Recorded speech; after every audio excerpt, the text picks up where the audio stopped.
Okay, it's a windy day here at the Winneshuck Botanical Garden.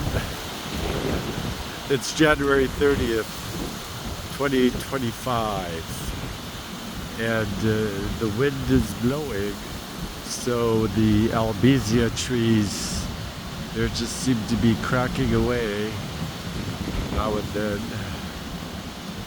The garden, oh, some of the plants are toppling over, but maybe not too badly. Everything gets a good dose of the breeze that blows from the south at the moment. I guess Anton's going to have a lot of fixing up to do here pretty soon because of, well, a little damage. You can't expect that. So, off for now.